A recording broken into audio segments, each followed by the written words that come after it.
Jonathan's foot pressed the brake as the rain poured down in thick, icy sheets.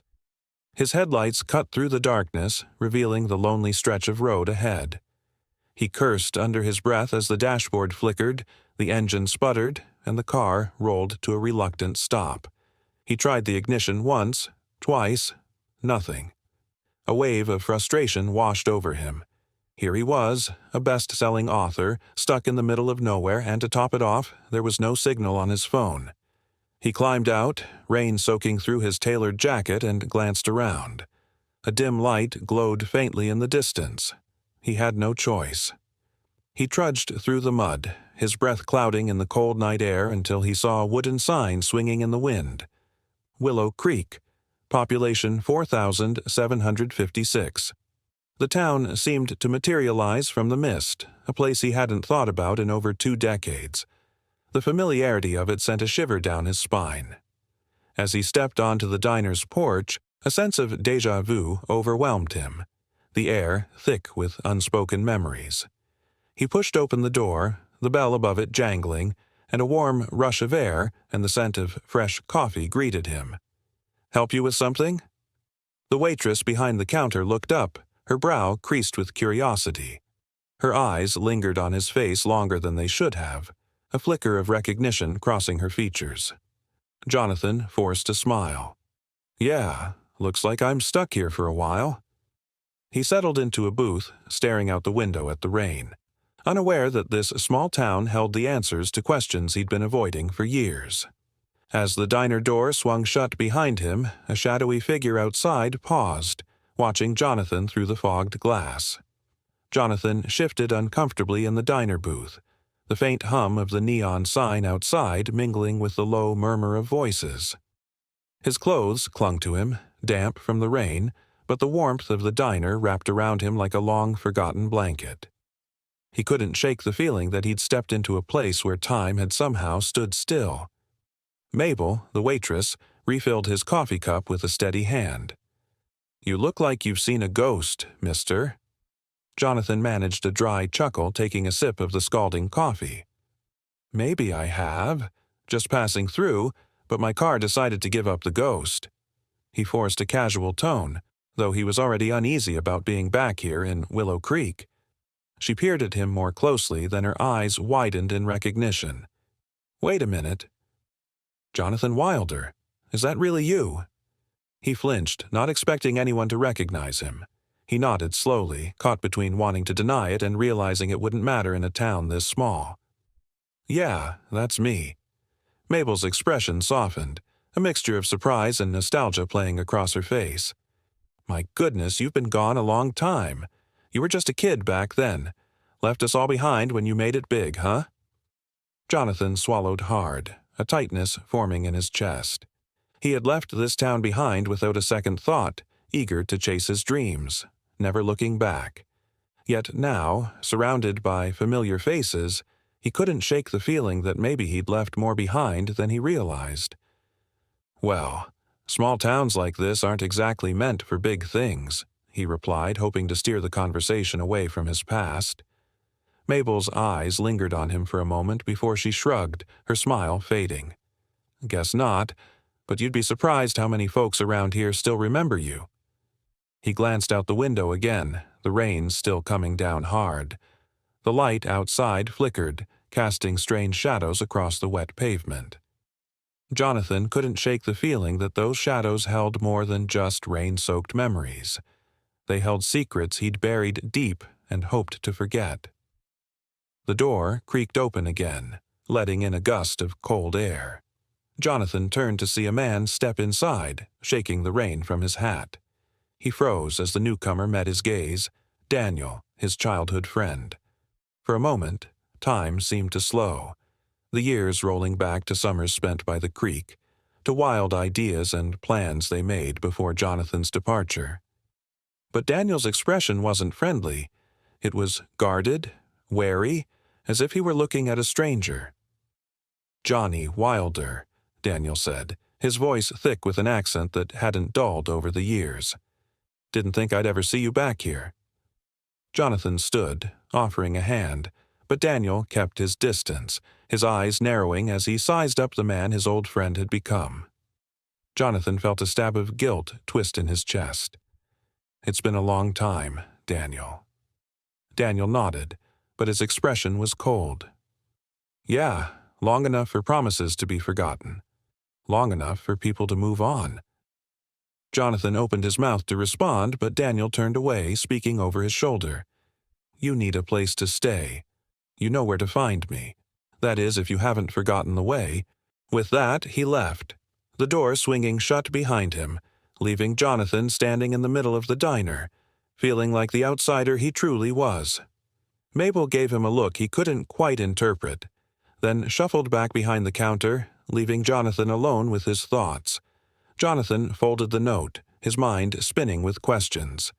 He glanced out the small window, the rain finally letting up, revealing the sleepy town beyond. Shadows stretched across Main Street, cast by flickering streetlights, and a few cars rolled lazily down the wet road. He couldn't help but feel watched, as if the town itself was holding its breath, waiting to see what he would do next. As he pocketed the note, he heard footsteps echoing from the hallway outside. He cracked open the door, peering into the dimly lit corridor, but there was no one there. Only the fading scent of old wood and something that reminded him faintly of lavender, Claire's perfume. He shut the door quietly, leaning back against it, the note crumpling slightly in his hand.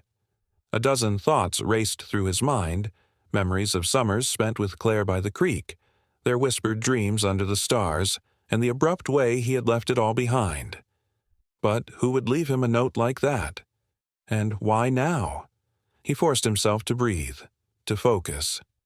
He needed answers, and the first step was finding George, the town's mechanic. Without his car, he was stuck in this place longer than he wanted to be, with ghosts he wasn't ready to face. The next morning, Jonathan headed down the narrow staircase, the wooden steps creaking underfoot. Mabel was behind the counter again, pouring coffee into a chipped ceramic cup, her gaze following him as he crossed the diner. She offered him a tight-lipped smile. "You sleep all right, Johnny?" "Better than I thought I would," he replied, sliding into a booth near the window. Outside, the town stirred to life, the sun breaking through the clouds. "You wouldn't happen to know where George is, would you? Need to see about my car." Mabel wiped her hands on her apron, glancing toward the door as if expecting someone to walk in.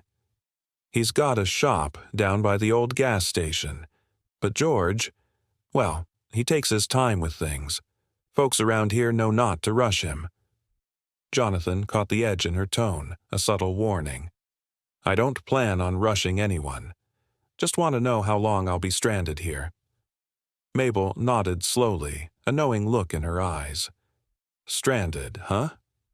Funny how things have a way of bringing people back where they're needed most." Jonathan's jaw tightened. "I didn't come back here by choice, Mabel." "Maybe not," she said, her voice softer, almost gentle. "But you're here now, and there's folks who might need you to stick around a little longer than you planned." Jonathan didn't reply, but her words stuck with him as he left the diner and headed down the road. He hadn't come back here for anyone's sake, least of all his own.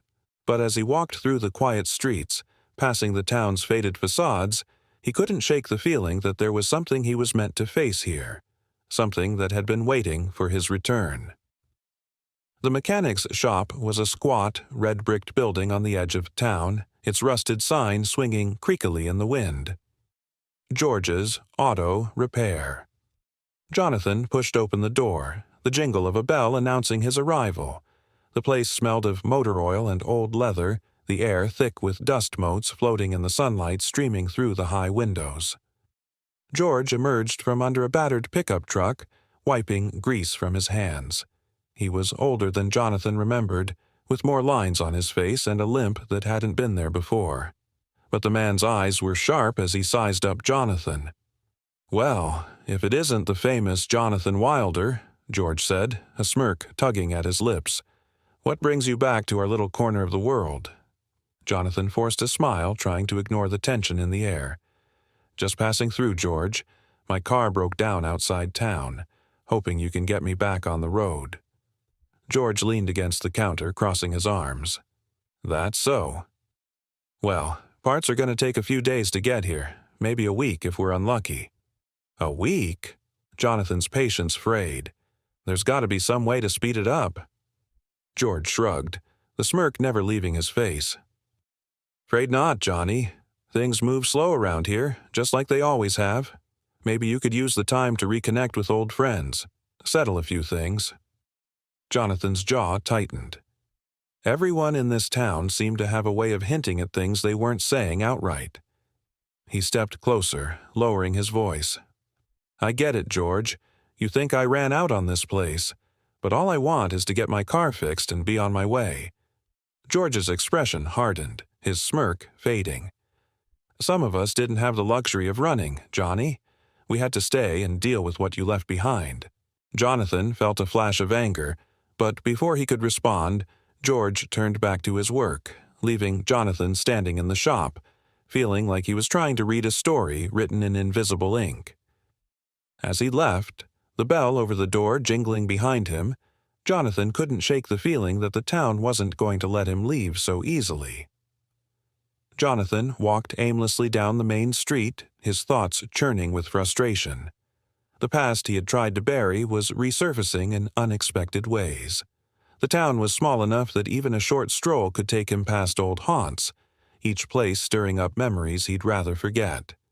He stopped outside the derelict building that had once been the town's youth center, a place where he and Daniel had spent endless hours planning their futures, dreaming of a world beyond Willow Creek. The windows were boarded up now, graffiti scrawled across the faded bricks. Weeds had overtaken the playground out back. "Looks like time's been rough on this place, too," a voice said from behind him. Jonathan turned to see Daniel standing there, hands in his pockets, his expression unreadable. "I used to think we'd do something great here," Daniel continued, his gaze fixed on the building. "You remember that, Johnny? Said we'd turn this place into something special, a safe haven for the kids." Jonathan's throat tightened. He did remember, but the memory carried with it the sting of a broken promise. "Things got complicated," he managed, knowing how weak the excuse sounded. Daniel let out a bitter laugh. "Complicated, sure. It's always complicated when you're chasing fame, isn't it? But while you were out there signing books and living the dream, I was here, trying to keep this place alive, until one day I couldn't anymore." Jonathan swallowed hard, guilt clawing at him. "I didn't know, Daniel. I'm sorry." "Yeah, well," Daniel said, turning away. "Sorry doesn't fix much, does it?" Jonathan watched him walk away, the words hanging heavy in the air. He realized then that the note, the way people looked at him, it wasn't just about him leaving. It was about what he'd left behind, and for the first time he wondered if this town needed more from him than just an apology. Jonathan sat in his small room above the diner, the hum of distant traffic and the creaks of the old building providing a strange comfort. He couldn't shake Daniel's words from earlier that day. They echoed in his mind, digging up memories he'd buried, memories of laughter by the creek, of grand plans to save a town that always seemed one step away from falling apart. He unfolded the note again, smoothing out the creases. "You can't run from the past." It wasn't signed, but there was a familiarity in its tone, a voice he couldn't quite place. Who in this town still cared enough to haunt him with words he'd told himself late at night when the silence was too loud? The question twisted inside him like a knife. He needed answers, but more than that, he needed to confront the mess he'd left behind.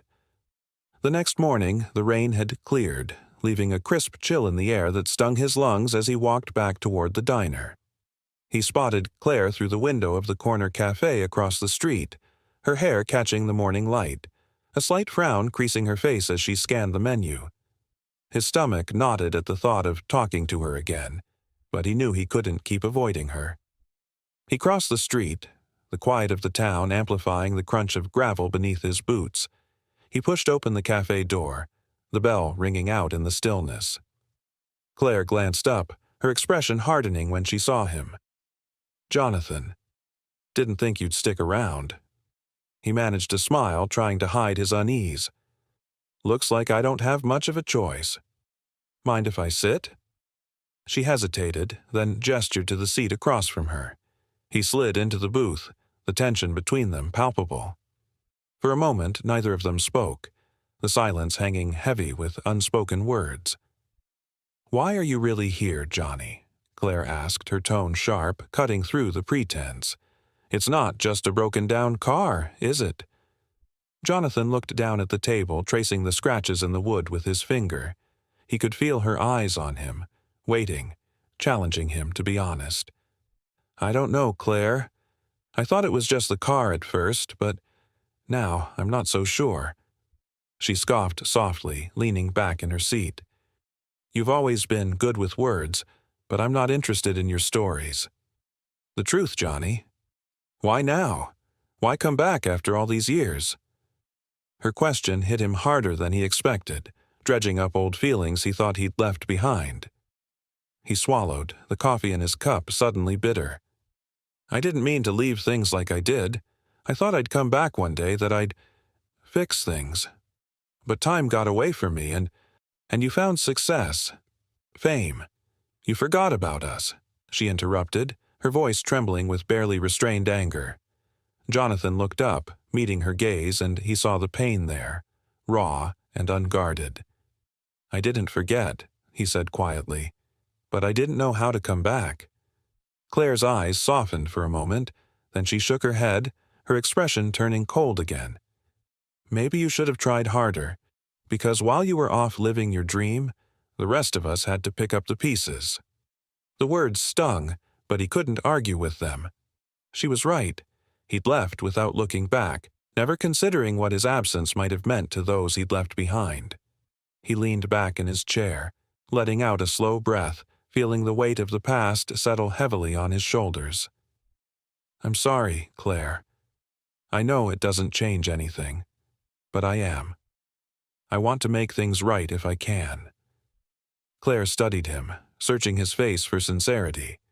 "You can't just waltz back in and fix everything with an apology, Johnny. It doesn't work like that." He nodded, accepting the rebuke. "I know, but I'm not leaving. Not yet, anyway. I want to help rebuild the youth center." Her eyes flashed with surprise, then suspicion. "Why? After all this time, why now?"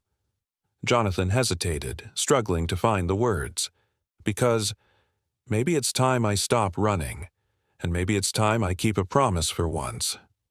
Jonathan leaned against the youth center's peeling wall, the sun dipping low over the horizon, casting long shadows across the cracked pavement. Claire arrived with a bag of tools, her expression guarded as always. "You don't have to do this, you know," Jonathan said, his voice barely more than a whisper. Claire set the bag down, brushing a loose strand of hair behind her ear. "You need the help, and maybe I just want to see if you'll actually follow through this time." He smiled, but there was no warmth in it. "Fair enough." They worked side by side in silence, the air between them thick with unspoken words. Finally, as they cleared away the last of the debris, Claire straightened, wiping sweat from her brow. She turned to him, a softness in her expression that he hadn't seen in years. "Do you ever think about what might have been, Johnny?" she asked, her voice barely above a whisper. Jonathan froze, his hands still gripping the broom handle. He forced himself to meet her gaze, feeling the weight of everything he'd left behind. "All the time, Claire. All the time." She looked away, blinking back tears that she refused to let fall. "You know, after you left, it wasn't just me who missed you. My brother. He looked up to you. He thought you'd come back someday. Waited for you." Her words cut through him like a knife, and he realized that the tragedy hinted at by the stranger might have more to do with Claire's brother than he'd ever imagined. Jonathan's voice cracked as he spoke. "What happened to him, Claire?" She turned, her face a mask of pain. "You want to know what you missed while you were gone, Johnny? Maybe it's time you finally hear the truth." As she walked away, Jonathan felt a chill run through him. The truth, whatever it was, had the power to change everything he thought he knew about his past, and his reasons for coming back to Willow Creek. The air seemed to grow colder as Claire's words hung between them, a silence so deep it swallowed the town's distant hum. Jonathan watched her walk away, each step heavy with unspoken truths. His heart pounded in his chest, a rhythmic reminder of all the things he'd left unresolved. Claire's brother, his mind struggled to piece together the timeline, to understand what he might have missed while he was off chasing his dreams. He had known the boy, remembered his wide-eyed wonder and endless questions. But what had he missed that left this shadow between them? He felt a burning need to know, to understand what tragedy had struck this town and left Claire with a pain she couldn't hide. He turned back toward the youth center, the building's shadow stretching across the empty street like a wound that hadn't yet healed. Jonathan spent the next few days working tirelessly at the youth center, his hands raw from labor, his mind churning with questions. Daniel remained distant, showing up to work but keeping their conversations strictly business. Claire, too, seemed determined to keep him at arm's length, her emotions a storm barely kept in check. But as they worked, the center slowly came back to life. They tore down broken boards, cleared away years of debris, and painted over the graffiti. Each brushstroke seemed to wipe away a little of the town's pain, though it couldn't erase the deeper scars. The kids from the neighborhood began to gather around, watching their progress with cautious hope, as if they couldn't quite believe that the place might open its doors again. One evening, after another long day of work, Jonathan and Daniel sat on the steps of the center, watching the sunset burn the sky with orange and gold. Jonathan broke the silence first, his voice rough with exhaustion. "Daniel, I need to know what happened with Claire's brother. I know it's not my place to ask, but I can't help feeling like I should have been here." Daniel let out a slow breath, running a hand through his hair. He stared out at the horizon, as if searching for the right words. "It's not an easy story, Johnny, but I guess you deserve to know, even if it's too late to do anything about it." Jonathan braced himself as Daniel began to speak, the words coming out slowly, weighted with the past. "After you left, we tried to keep the youth center going. Claire's brother Tommy, he idolized you. Thought you were the best thing to come out of this town, that you'd make it big and come back to show us all that we could make something of ourselves, too. He kept saying you'd be back, that we just had to hold on." Jonathan's chest tightened at the memory of the boy, his eager smile and the way he used to trail after him, always asking about books and stories. And then it got harder, Johnny. Money ran out. The town started falling apart. Tommy, he tried to keep things going on his own, started helping the younger kids around here, trying to give them something to do. But one day, there was an accident. He and some of the kids were messing around at the old bridge. Just a stupid game, really.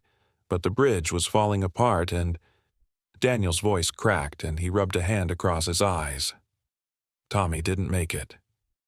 Jonathan felt like the ground had opened up beneath him, leaving him spinning in the void. He hadn't known. He'd been too wrapped up in his own world, his own ambitions, to check in, to ask, to care. Guilt wrapped around his heart like a vice. "God, Daniel, I'm so sorry. I had no idea." Daniel's laugh was bitter like broken glass. "Yeah, well, that's the thing, Johnny. You didn't know because you didn't want to. You had your chance to come back, to be a part of this place, but you walked away." Jonathan bowed his head, unable to meet Daniel's gaze. He heard the truth in his words, felt the weight of his own failures pressing down on him. "You're right," he whispered. "I let you all down. I let Tommy down." They sat in silence for a long moment, the only sound the distant chirping of crickets and the rustling of leaves in the evening breeze. Finally, Daniel spoke again, his voice softer, more weary than angry. "But you're here now, and maybe that means something. Maybe it doesn't. I don't know. But if you really want to make things right, you'll have to do more than rebuild this place." Jonathan looked up, meeting Daniel's eyes, and for the first time in a long while, he felt a flicker of determination. "I'll do whatever it takes. I won't walk away this time." Jonathan knew that the town's forgiveness wouldn't come easily, nor would it come quickly. As he walked back through the darkening streets, he thought about the person he had been when he left. Young, desperate for a life that seemed so far beyond Willow Creek. But now, as he looked around at the quiet houses and the narrow streets he used to know so well, he realized that success hadn't brought him the peace he'd been searching for. He paused in front of the diner, his breath misting in the cool night air. Mabel was closing up, wiping down the tables inside. She glanced up, catching his eye through the window, and for a moment, Jonathan thought he saw something like sympathy in her expression. He nodded to her, then continued walking, his thoughts turning back to the youth center, to the kids who had started showing up each afternoon, their eyes full of a cautious hope he recognized all too well. He owed it to them, and to Tommy's memory, to finish what he'd started. That night, Jonathan returned to his room and retrieved the box Claire had given him, the one that held his old manuscript. He hadn't looked through it since he'd arrived, too afraid of what he might find. But now, he sat down at the small desk, flicking on the lamp, and began to read. The stories were rough, unfinished, but they spoke of a time when he still believed in things like dreams and second chances. As he turned the pages, he realized that many of the characters were based on the people he'd grown up with: Claire, Daniel, even Tommy. And in those stories, he saw glimpses of the man he used to be, the one who hadn't yet learned how to run away. He spent the next few hours revising the pages, pouring his guilt and grief into the words, shaping the stories into something new, something that might offer the town a glimpse of hope, a chance to heal. And in the process, he began to feel the first stirrings of his own healing, too. When he finally set down his pen, dawn was breaking outside, the first rays of sunlight spilling over the horizon. He took a deep breath, feeling a strange sense of clarity. He wasn't sure if he could make up for all the mistakes he'd made, but he knew one thing for certain: he wouldn't leave this time without trying. The next day, Jonathan gathered the townspeople at the youth center. They came reluctantly, skeptical of his intentions, but the promise of a new beginning was too tempting to ignore. He stood before them, the weight of his manuscript in his hands, and took a deep breath. "I know I've let a lot of you down," he began, his voice unsteady. "I left when I should have stayed, and I made promises I didn't keep, but I'm here now, and I'm not asking for forgiveness. I'm just asking for a chance to make things right." He opened the box and held up the manuscript, its pages filled with stories of Willow Creek, stories of hope, of loss, of second chances. "This is my way of making amends, a way to remember those we've lost, and a way to build something better for those who are still here." The crowd was silent, their expressions unreadable, but Jonathan saw something shift in their eyes, something that felt like understanding. And as he stood there, surrounded by the people he had once called friends, he realized that maybe, just maybe, it wasn't too late for any of them to find a new beginning. The crowd gathered in front of the youth center that morning, their faces a mixture of curiosity and doubt. Jonathan stood on the makeshift stage, the wooden planks creaking underfoot as he held up the pages of his old manuscript, the wind tugging at the edges. He could see the wariness in their eyes, the reluctance to believe that this time he might actually stay, that he might do something good. He took a deep breath, his voice faltering at first as he addressed them. "When I left this town years ago, I thought I was running toward something better, but all I really did was run away. I left behind friends, promises, and a place that meant more to me than I realized. I'm not asking for your forgiveness. I don't deserve it. But I am asking for a chance to make things right." He paused, scanning the faces in the crowd. He saw Claire standing off to the side, her arms crossed, her expression guarded. Daniel stood near the back, hands in his pockets, unreadable. Mabel leaned against the doorway of the diner, her lips pursed. Jonathan swallowed hard and continued. "These stories," he held up the manuscript, "they're about all of you, about the people who made this town what it is, about the dreams we used to have. I wrote them a long time ago before I left, and I've spent the past few days rewriting them, trying to find a way to honor what I lost and what I left behind." He flipped through the pages, the words blurring together as he struggled to maintain his composure. "This town deserves better than what I gave it. It deserves hope, a future. That's why I'm here, to help rebuild this center, to give the kids of Willow Creek a place where they can dream again." The silence that followed was thick, stretching out as the townspeople exchanged uncertain glances.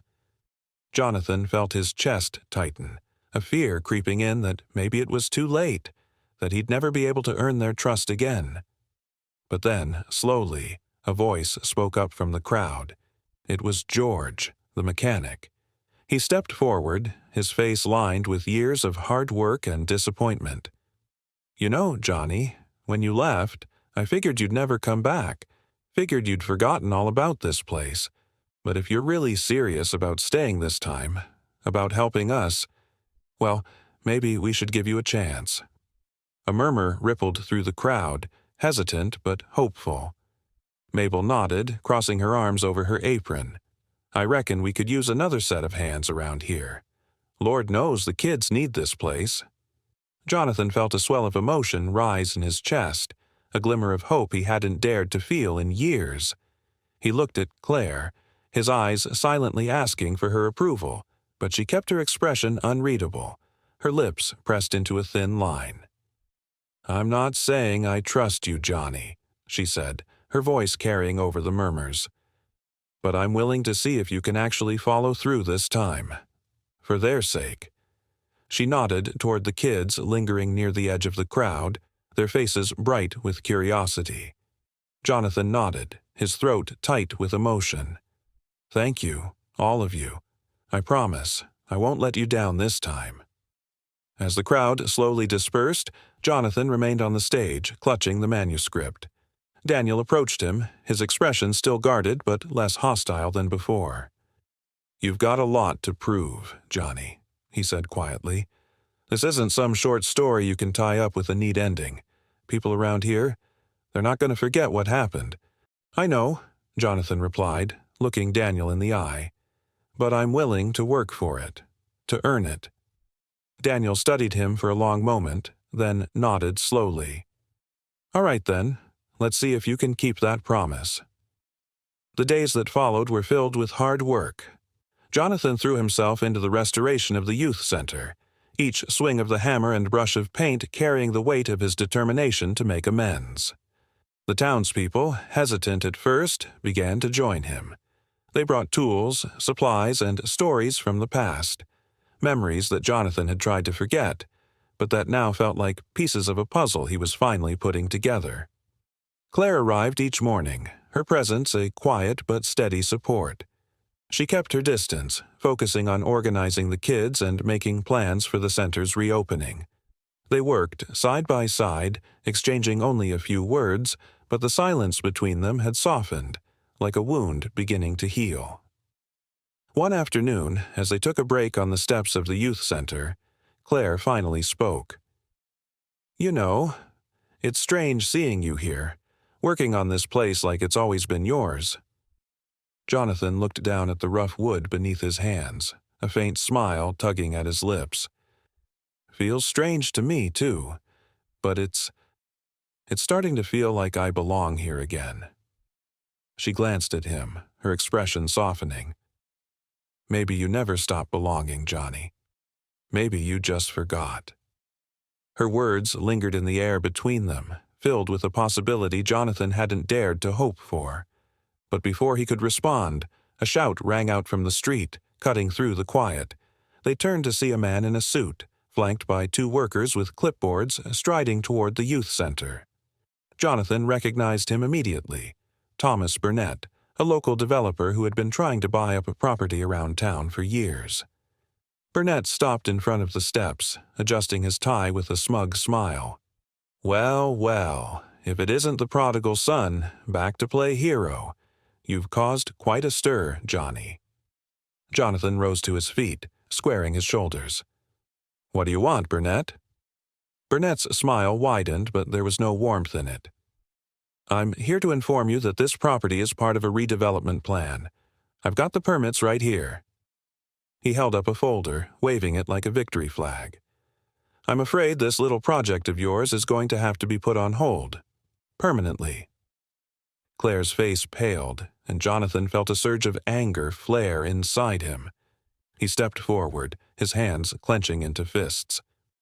"You can't just bulldoze this place. It means too much to this town."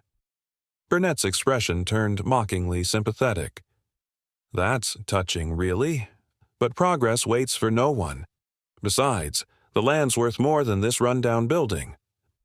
The crowd that had gathered began to murmur, anger simmering beneath the surface. Jonathan took a deep breath, forcing himself to stay calm. "We'll fight this.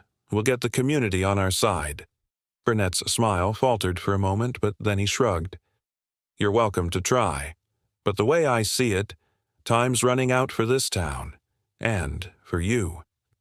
He turned on his heel, striding back down the street with his entourage. Jonathan watched him go, his heart pounding in his chest.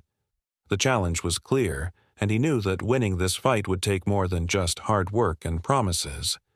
It would take everything he had, and then some. Jonathan watched the taillights of Burnett's car disappear down Main Street, his hands still shaking from the confrontation.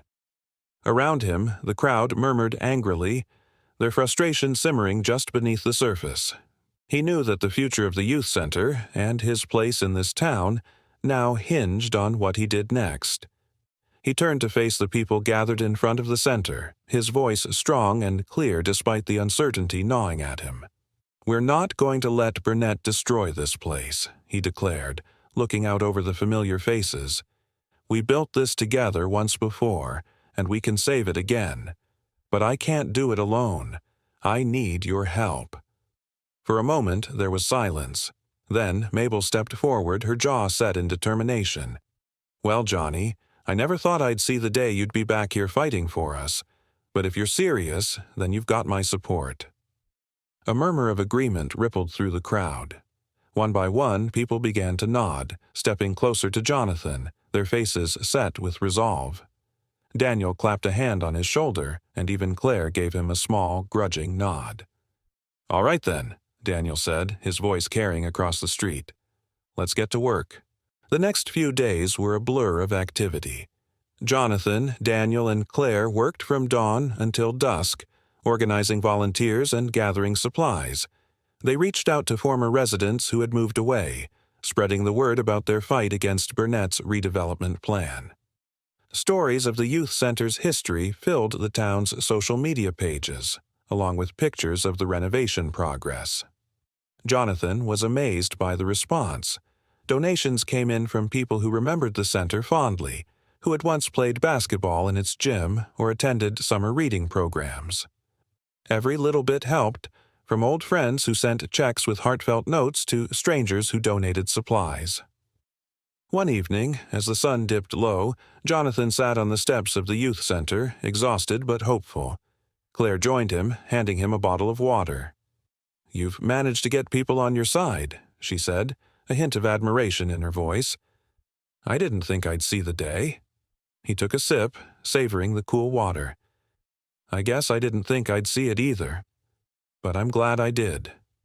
He glanced at her, his expression softening. "Thank you, Claire, for giving me a chance." She shrugged, but a faint smile touched her lips. "I'm not doing it for you, Johnny. I'm doing it for the kids who still need this place." Jonathan nodded, accepting her words. He knew he still had a long way to go before he could truly earn back her trust. But for the first time in years, he felt like he was on the right path. As the days passed, the work on the youth center began to take shape. The gym floor was repaired, the classrooms painted with fresh coats of bright colors, and the playground out back cleared of weeds and debris. The kids from the neighborhood pitched in, their laughter ringing out as they painted murals on the walls. But even as the center came back to life, Burnett continued to push forward with his plans. He filed an injunction with the town council, claiming that the youth center was a safety hazard and an eyesore. His legal team sent letter after letter, threatening fines and delays. Jonathan knew that time was running out. He and Claire spent long nights researching local ordinances, combing through the town's old records in search of a loophole that might buy them more time. It was during one of those long nights, in the dusty back room of the town hall, that they found it.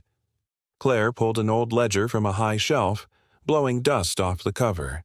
Inside, they discovered a clause in the town's founding charter that specified the land used for community centers could not be redeveloped without a public vote. It was a slim chance, but it was something. Jonathan grinned at the discovery, a spark of hope igniting in his chest. "This could be it, Claire. If we can get the council to agree to a vote, we might just have a shot." Claire's expression softened, the first true smile he'd seen from her since his return. "It's worth a try, but we'll need the whole town behind us if we want to stand a chance against Burnett."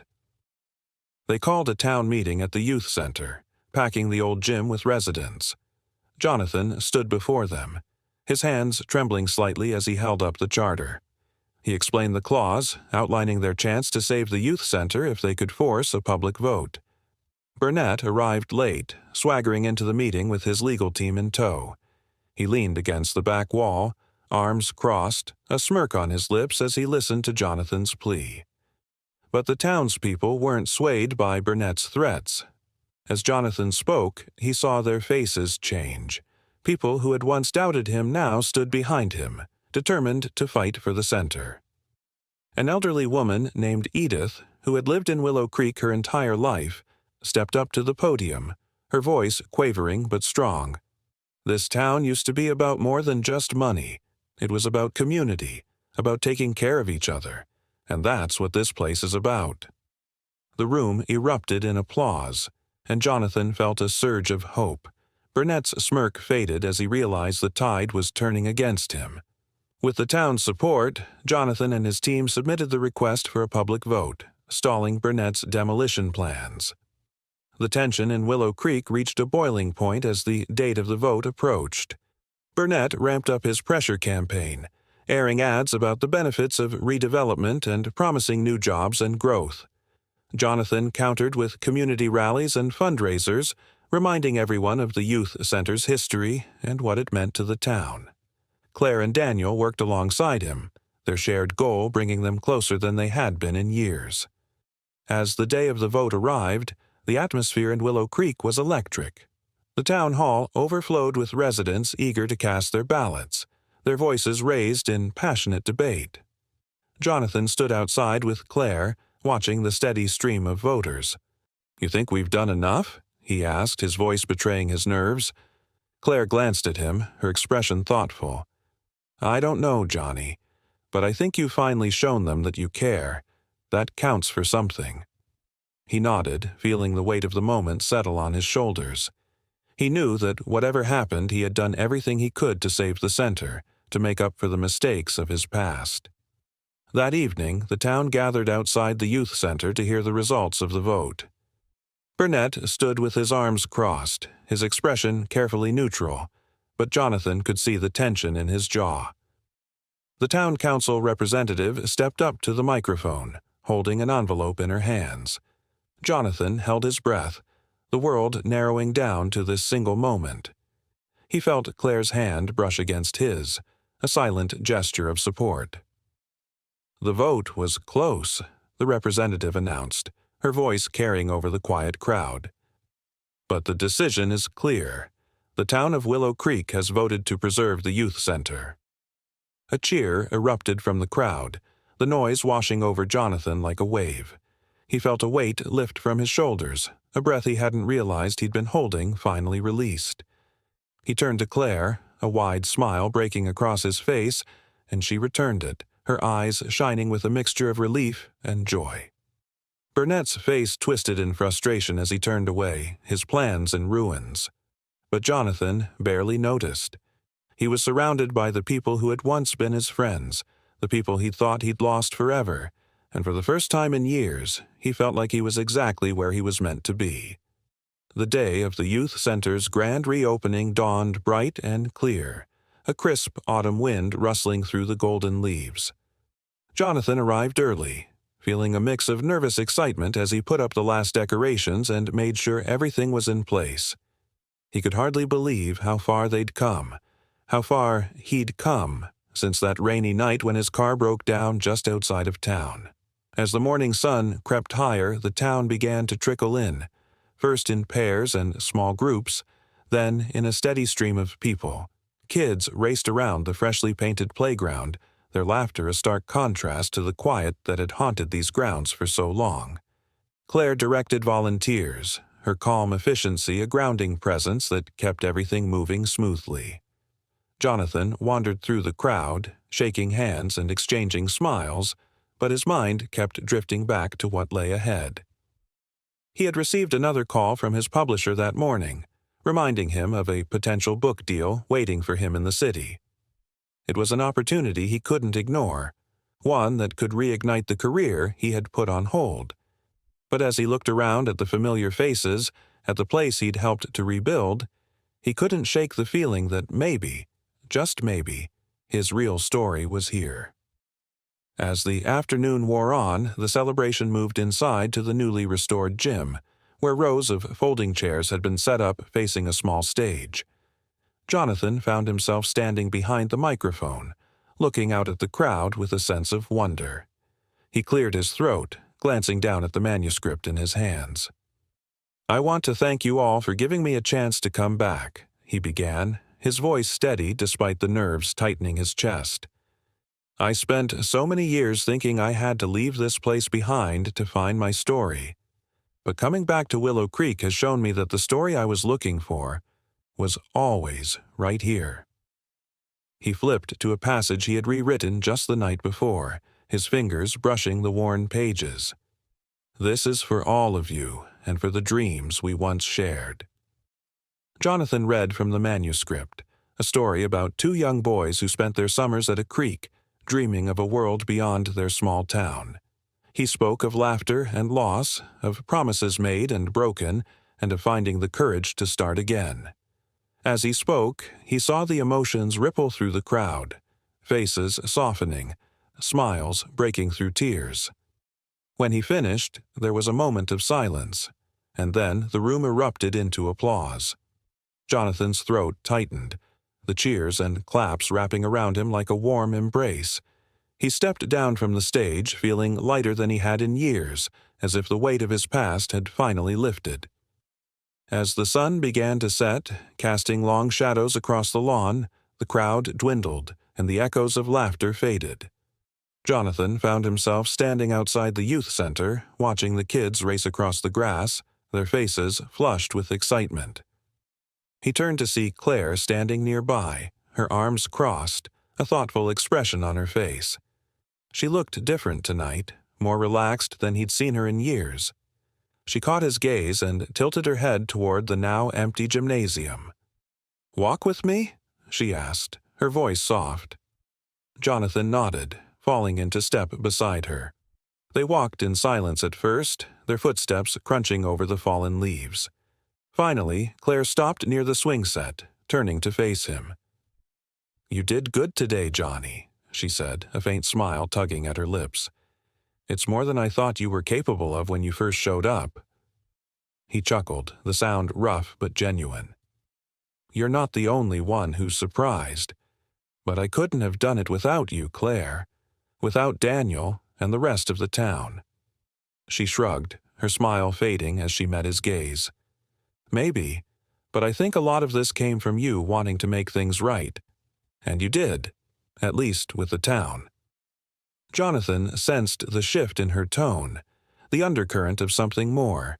He reached out, brushing a strand of hair from her face, his fingers lingering against her cheek. "What about with you, Claire? Did I make things right with you?" She looked away, biting her lip, her expression clouded with uncertainty. "You've made a good start, Johnny.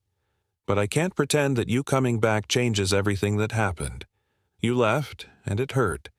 and I had to learn how to live with that." His chest tightened, but he nodded slowly, accepting the truth of her words. "I know, and I don't expect you to just forget all that. But I'd like to try to build something new with you, if you'll let me." Claire's eyes glimmered with unshed tears as she met his gaze. "I think I'd like that, Johnny, but it's not going to be easy. We have a lot to figure out." He smiled, feeling a glimmer of hope despite the uncertainty. "I'm willing to put in the work, Claire. This time, I'm not running away." She studied him for a moment longer, then stepped closer, pressing a gentle kiss to his cheek. "We'll see, Johnny. But for now, let's just enjoy tonight." They stood together in the gathering dusk, the warmth of her presence easing the chill in the air. And for the first time in a long time, Jonathan felt like he was right where he belonged. The morning after the grand reopening, the town was still buzzing with the success of the event, but a lingering sense of uncertainty hung over Jonathan as he packed up his room above the diner. The call from his publisher replayed in his mind, a tantalizing reminder of the life he'd left behind. He couldn't ignore the opportunity forever. This book deal could secure his career for years to come. But every time he thought about leaving, he pictured the faces of the kids at the youth center, the hopeful looks they had given him when he promised to come back. He thought of Daniel, of Claire, of Mabel and the rest of the townspeople who had fought to save something worth keeping. Jonathan found himself standing outside the diner, his bag over his shoulder, when Daniel approached him, hands in his pockets. "So, what's it going to be, Johnny?" Daniel asked, raising an eyebrow. "You heading back to the city?" Jonathan sighed, looking down at the ground. "I have to go for a little while. There's things I need to sort out, but I promise I'll be back. I'm not leaving for good this time." Daniel studied him, then nodded slowly. "I hope you mean that, Johnny, because this town could use a guy who's willing to stick around, for once." Jonathan smiled, clapping his old friend on the shoulder. "I'll be back, Daniel, and when I do, maybe we can actually finish what we started all those years ago." Daniel cracked a small smile. "Yeah, maybe we will." Jonathan walked to Claire's house where she sat on the porch, reading. She looked up as he approached, her expression carefully neutral. "You're leaving, aren't you?" she asked, closing the book gently. He nodded, the weight of the words heavy in his chest. "Yeah, but just for a little while. There's a book deal waiting for me. I have to take care of it, but I'll be back, Claire. I want to build something real with you, with the youth center, with all of it." She studied him for a moment, then let out a soft sigh, a hint of a smile playing on her lips. "I believe you, Johnny. But don't keep me waiting too long. I'm not going to put my life on hold for you." He reached out, taking her hand, the warmth of her touch grounding him. "I wouldn't ask you to. I hope you'll be here when I come back." She leaned forward, pressing her forehead against his. "Just come back, Johnny. That's all I ask." They stood like that for a long moment, wrapped in the silence of promises made under the evening sky. And when he finally let go, turning to leave, he felt a sense of certainty settle in his chest. This time, he wouldn't be running away. He would be returning to something worth staying for. Jonathan's car purred smoothly along the highway, the open road stretching ahead as the city lights began to twinkle on the horizon. But instead of excitement, he felt a gnawing uncertainty deep in his gut. He had spent years chasing after those lights, dreaming of the life they represented. But now, after everything that had happened in Willow Creek, they seemed dimmer, their glow less enticing. He tried to focus on the promise of the book deal, the new manuscript that could put his name back on the bestseller list. But as the miles ticked by, he couldn't shake the memory of Claire's voice on the phone, the way she'd spoken about the kids at the youth center and the progress they'd made. She had sounded happy, happier than he'd heard her in years, and he couldn't help but wonder if he was making a mistake by leaving again. Jonathan arrived in the city that night, the high-rises looming over him like old friends, familiar yet distant. He parked outside the glossy office building of his publisher, squinting against the bright lights that flooded the street. As he walked through the revolving doors, the cool, conditioned air hit him like a slap, starkly different from the warm, earthy smells of Willow Creek. Inside, his agent, Melanie, greeted him with a wide, polished smile. "Jonathan, it's so good to see you. I've been reading through your manuscript, and I think we've got a winner here." Jonathan managed to smile, but it felt hollow. He handed her the latest draft, filled with stories from his time in Willow Creek. "I'm glad you like it. It's different from what I used to write." She flipped through the pages, nodding absently. "It's nostalgic, Jonathan. People love that stuff. Small-town charm, overcoming the odds. We'll market it as a heartfelt return to your roots. It'll sell like crazy." Jonathan's stomach twisted. The way she spoke about his manuscript, it felt like she was stripping the stories of their meaning, reducing them to just another product to sell.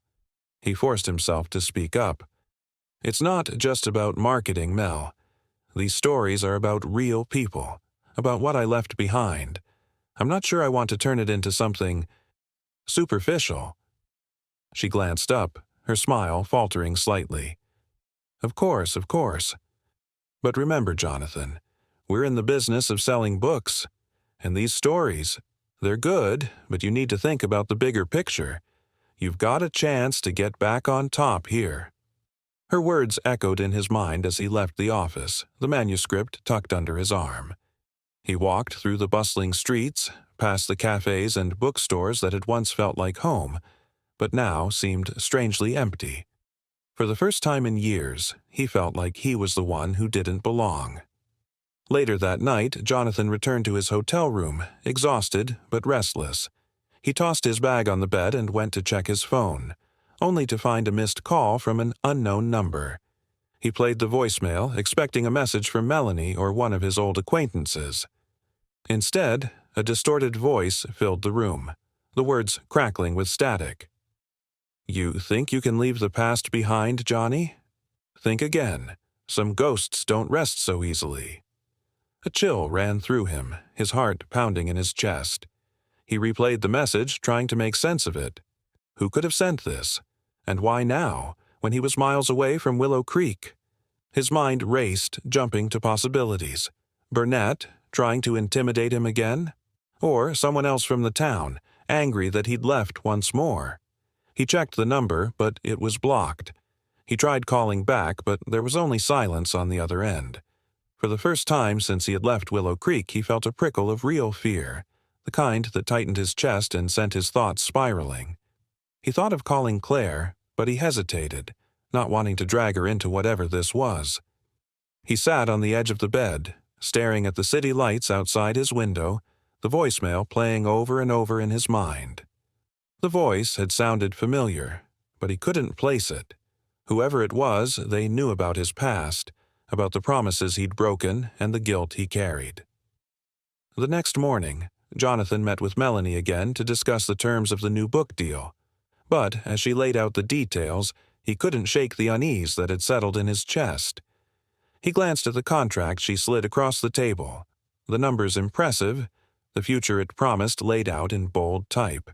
But all he could see was the empty gym of the youth center before they'd rebuilt it, the way it had echoed with the memories of everything he'd left behind. Melanie noticed his hesitation and frowned. "Jonathan, what's wrong? This is what you've been working toward, right? This could be your big comeback." Jonathan took a deep breath, the words tumbling out before he could stop them. "I don't think I can do this, Mel. I can't just walk away from Willow Creek again, not after everything that's happened there. Those stories, they're not just a book to me. They're real."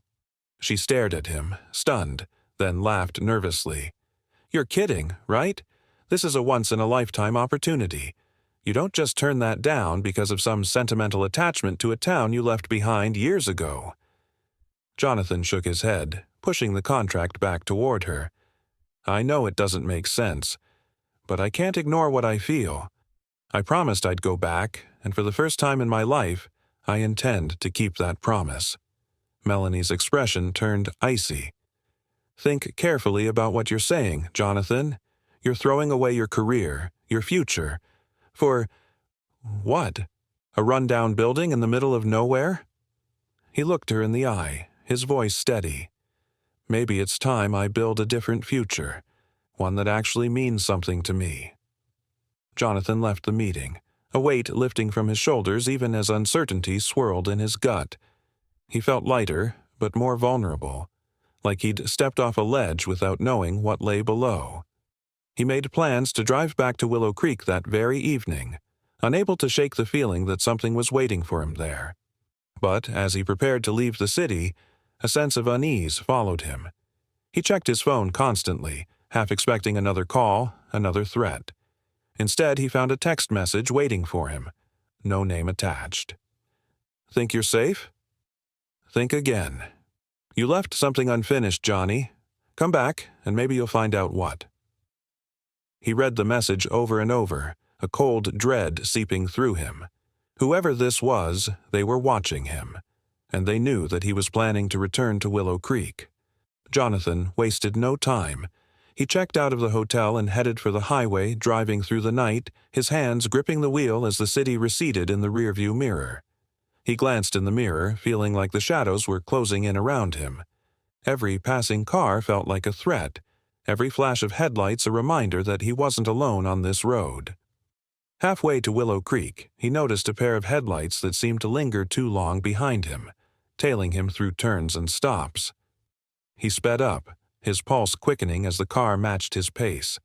He took an unexpected turn onto a dirt road, his tires skidding across the gravel, but the other car followed, its lights glowing ominously in the darkness.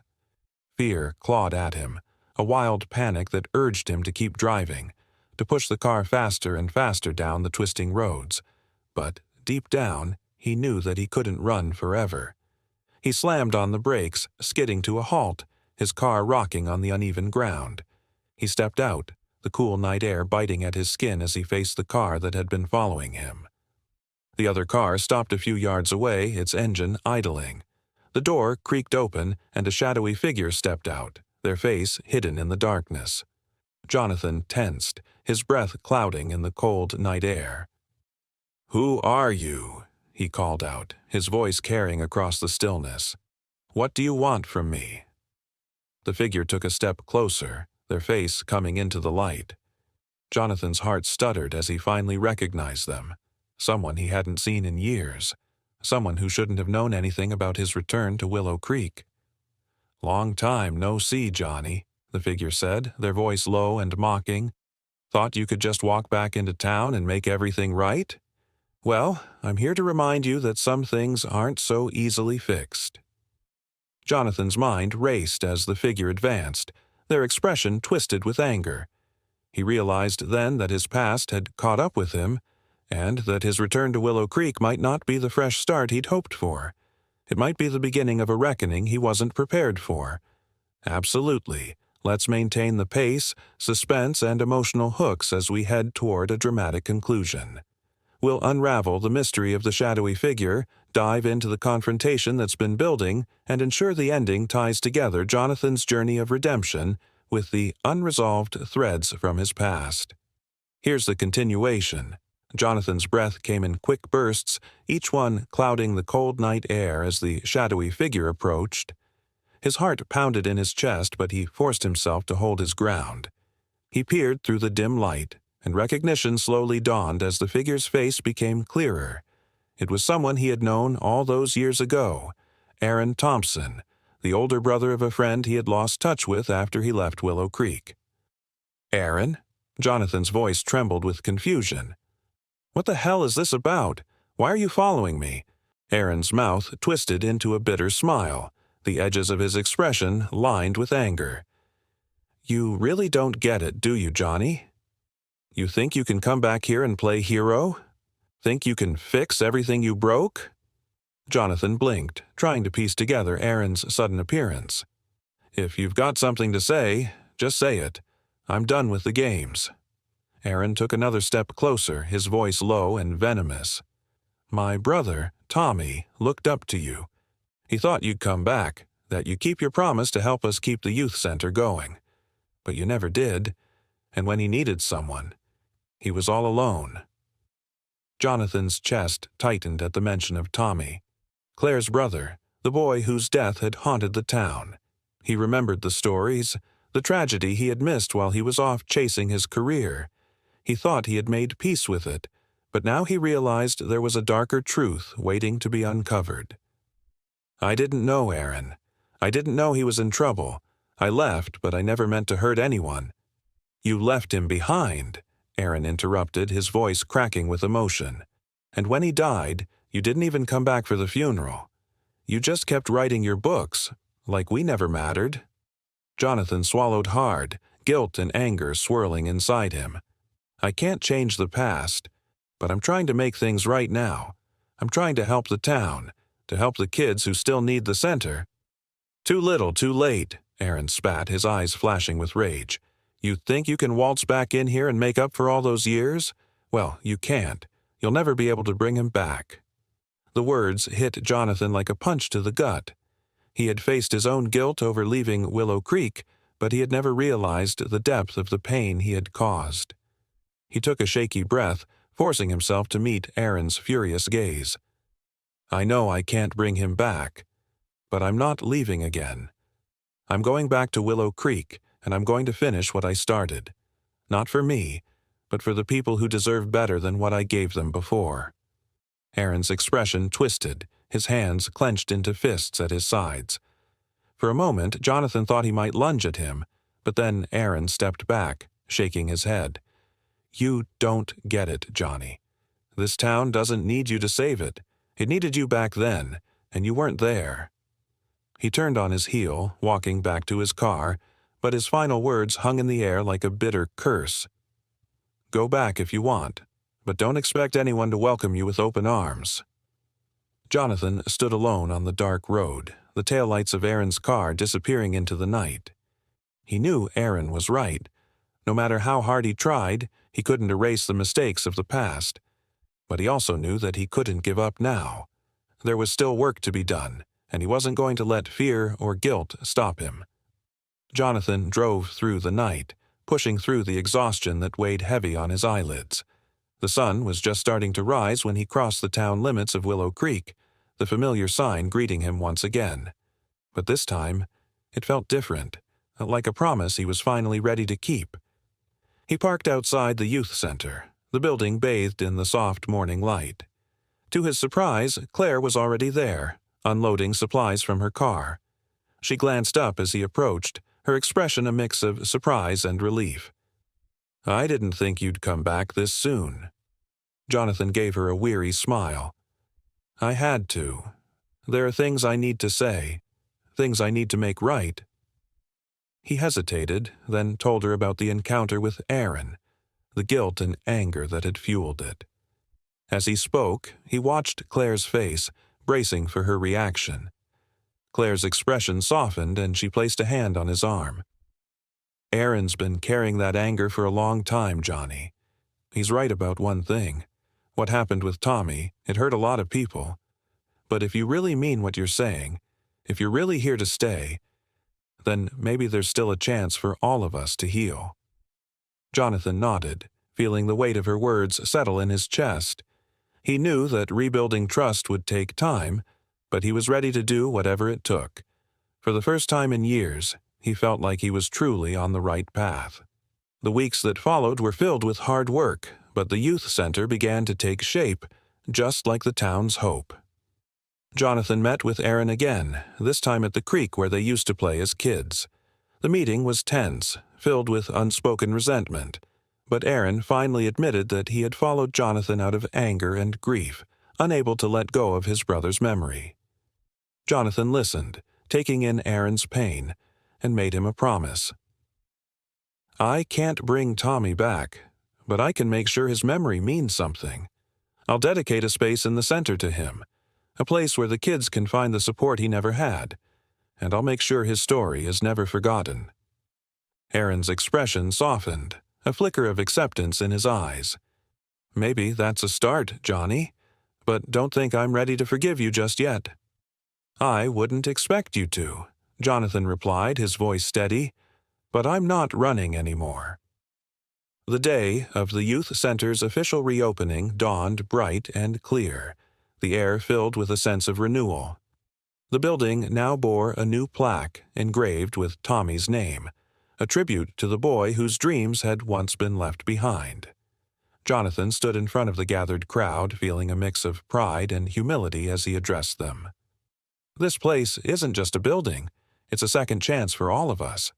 It's a place where the kids of Willow Creek can find the hope that we once had, a place where they'll always know they have a home. As the crowd cheered, he glanced over at Claire, who gave him a small, encouraging nod. He knew that their journey wasn't over. There were still wounds to heal, still promises to keep. But he also knew that he wasn't facing it alone.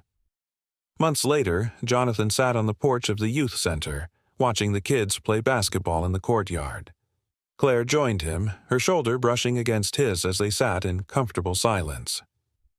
"So, what's next for you, Johnny?" she asked, her voice filled with curiosity. He smiled, glancing at the stack of manuscript pages in his lap, stories of Willow Creek, of the people who had changed his life. "I think it's time I told a different kind of story, one that doesn't shy away from the messy parts. And this time, I'm staying around to see how it ends." Claire's hand found his, her fingers intertwining with his. "I'm glad you're staying. We've got a lot of chapters left to write together." Jonathan squeezed her hand, feeling the warmth of her touch settle deep in his chest. He looked out at the town that had once been a place he couldn't wait to leave, and now felt like the only home he'd ever wanted. As the sun dipped low over Willow Creek, casting golden light across the trees, he knew that this time he wasn't running away from anything. He was running toward a future that he had finally learned to believe in, a future where redemption was possible and where the past didn't have to define the person he would become. Thanks for watching this journey of redemption, hope, and second chances. If Jonathan's story of returning to his roots and confronting the past resonated with you, make sure to smash that like button and subscribe for more stories that will keep you on the edge of your seat. What do you think about Jonathan's decision to stay in Willow Creek? Would you have done the same? Let me know in the comments below. I'd love to hear your thoughts. And don't forget to ring that notification bell so you'll be the first to know when the next story drops. There's plenty more drama, suspense, and emotional journeys coming your way, so stay tuned and join the adventure. Thanks for being a part of this story, and I'll see you in the next one.